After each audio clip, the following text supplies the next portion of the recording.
Hello guys, welcome to my channel. स्वागत है मेरे चैनल पर और मैं हूँ साइवा और स्वागत है आपका मेरे चैनल पर। आज का वीडियो कोई म्यूजिक रिएक्शन पर नहीं है। कोई गाने पर अपन रिएक्ट नहीं करने वाले। आज अपन एक टॉपिक पर डिस्कस करने वाले हैं, जिसमें आज एक ऐसे व्यक्ति के बारे में अपन बात करने वाले हैं जिसने अपने जर्नी के थ्रू एक एग्जाम्पल सेट किया कि अगर आपको लाइफ में कुछ भी पाना है और अगर उसके अगेंस्ट अगर आप ऐसे एक्शंस ले रहे हो और आप एफर्ट्स डाल रहे हो और आप उम्मीद और एक मेहनत और आप हार नहीं मानते, तो आप कुछ भी पा सकते हो। नथिंग इज इम्पॉसिबल, इस एवरीथिंग इज पॉसिबल।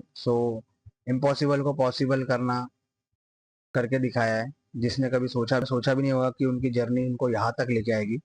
स्टार्ट करते हैं वीडियो। तो वीडियो में आपको पता चल जाएगा कि मैं किसके बारे में बात कर रहा हूँ। Let's go, let's start the video. और जिसने भी अभी तक सब्सक्राइब नहीं किया, प्लीज़ सब्सक्राइब करो और ऐसे ही सपोर्ट बरसाते रहो। ऐसे ही अलग अलग कंटेंट और वीडियोस में लेके आते रहूँगा। और चलो, टॉपिक आज के टॉपिक पर अपन चर्चा चालू करते हैं। Let's go.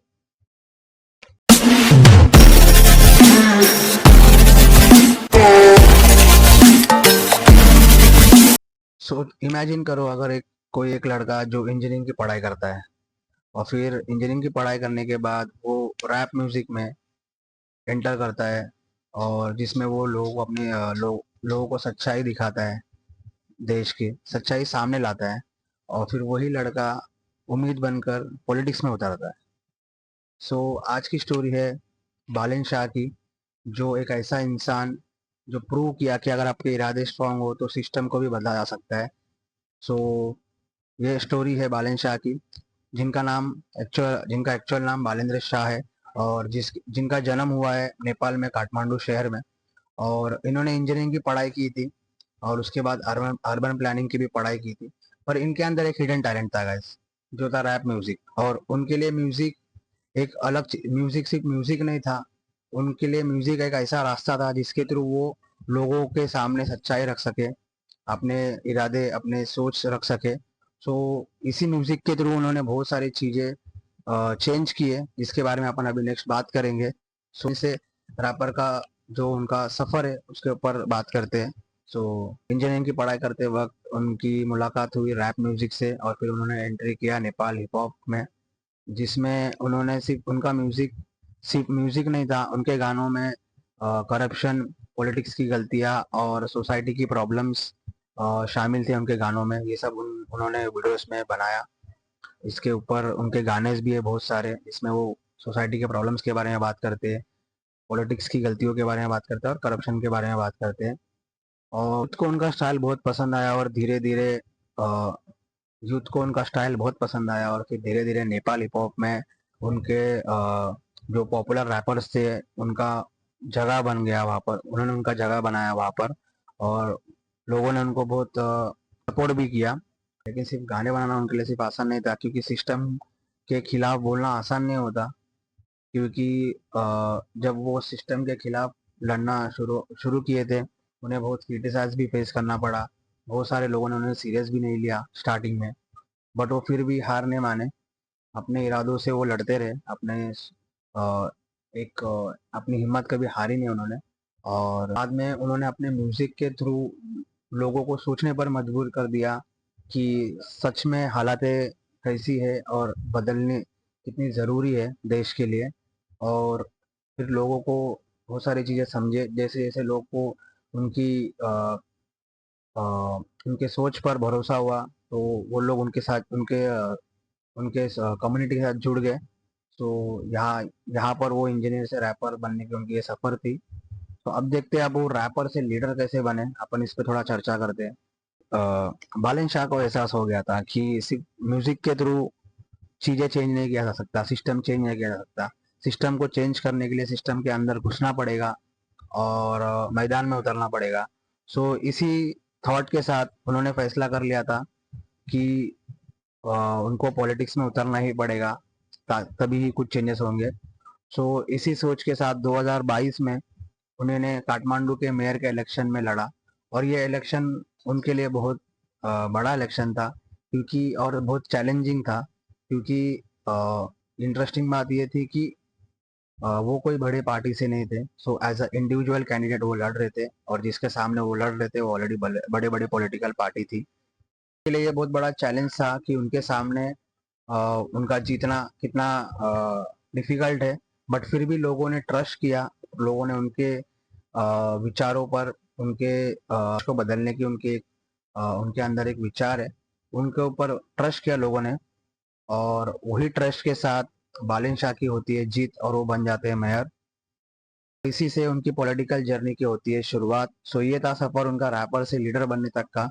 और लीडर बनना और लीडर बनने के बाद जो चैलेंजेस आती है वो एक अलग चैप्टर है। सो इट्स नॉट इजी कि लीडर बन गए तो आप जो चीज़ें के लिए लड़ते लड़ते वो आए थे, और आज वो चीज़ पर पोजीशन पर आ गए कि वो सही में वो चेंजेस कर सकते हैं, उनके अंदर वो एक पावर आ चुका है।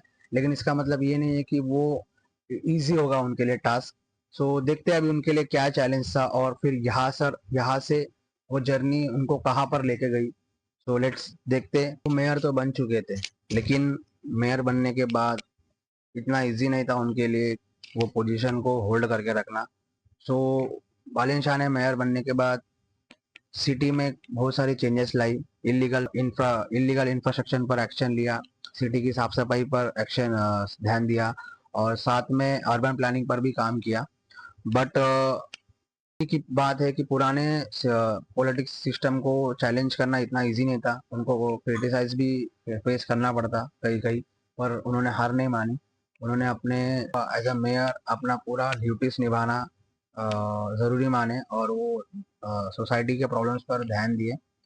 और फिर उसके बाद एक ऐसा अ, यही प्रॉब्लम्स, यही चैलेंजेस और यही उनकी जो विचार थी उन्हें इतनी आगे तक लेके गई कि उनको मजबूर कर दिया एक ऐसे फैसला लेने से जो आपको सुनकर आप भी शॉक हो जाओगे। जिन्होंने लोगों का इतना सपोर्ट मिला, सपोर्ट के साथ और लोगों के जो नारे लगे थे कि बालन शाह को उनको अगला प्राइम मिनिस्टर बनाना था। तो इसी उम्मीद ने और इसी सपोर्ट ने उनको मजबूर कर दिया प्राइम मिनिस्टर के इलेक्शन लड़ने पर। और 2026 में फाइनली बालन शाह पीएम के लिए इलेक्शन लड़ते हैं। और इतना भी इजी नहीं था ये इलेक्शन, क्योंकि उनके जो अपोजिशन थे, इतना भी इजी नहीं था ये इलेक्शन उनके लिए, क्योंकि उनके अगेंस्ट में जो थे केपी शर्मा ओली, वो ऑलरेडी बहुत टाइम से होल्ड कर रहे थे वो पोजीशन को। सो इतना इजी नहीं था उनको हराना। बट जब रिजल्ट्स आते हैं सो पड़ता है कि बालिन शाह मेजोरिटी सीट्स के साथ इलेक्शन जीत कर नेपाल का अगला प्राइम मिनिस्टर बनते हैं। सो गाइस की सक्सेस थी नेपाल के लिए और बालिन शाह के लिए, क्योंकि एट द एज ऑफ 35 वो नेपाल के प्राइम मिनिस्टर बने, जो नेपाल के लिए भी बहुत खुशी की बात थी, क्योंकि वो उनकी नेपाल की जनता चाहती थी कि वो प्राइम मिनिस्टर बने। इलेक्शन जीत कर बालन शाह बन जाते हैं नेपाल के youngest prime minister at the age of 35। एक पीएम का पोजीशन पाना इतना इजी नहीं है, बहुत चैलेंजेस फेस करने पड़े उनको बहुत सारे। और उनके उनकी सोच ही उनको यहाँ तक लेकर आई। तो ये बहुत बड़ी जीत थी नेपाल के लिए भी और उनके लिए भी।